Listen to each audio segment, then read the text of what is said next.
Alright guys, so we're gonna do a review of this.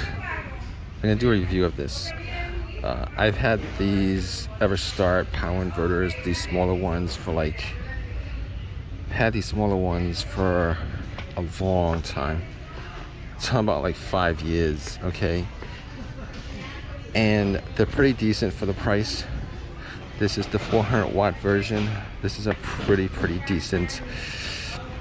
I mean, if you guys are looking for it, it's like 30 bucks. If you guys are looking for something that's inexpensive, 400 watts, inexpensive, it's small, it's lightweight, bang for your buck is what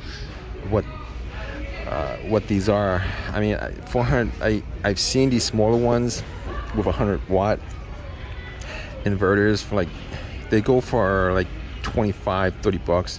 This one probably go for like twice as much. 400 watts probably go for twice as much, even at Harbor Freight. So the issue that I had with these was that it was noisy. There's a fan that cools down the inverter. I always find out that, you know, they're, after a period of time, they get very noisy.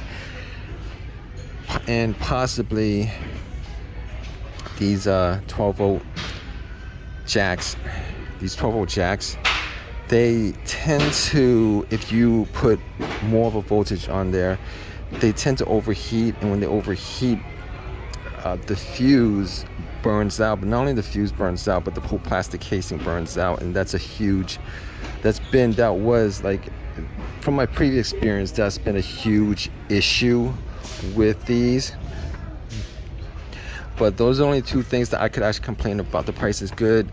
Obviously, they're not 100% the most durable thing, but they're good enough. For like 30 bucks for this, it's pretty decent.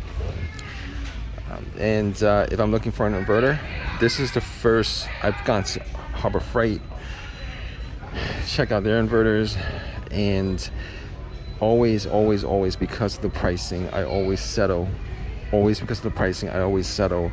on these EverStart brand inverters. They're decent, they're not bad, pretty good price, and they're not the most durable things, but if you use them with the correct amount of voltage or watts, lower than the specified watts, you get some good life out of them. But anyway, if you guys have any comments of your own personal experiences, you guys want to put down your own personal experiences in the comment section, definitely let us know what you think. Please give me a thumbs up, please subscribe, all that good stuff. Right guys, take care.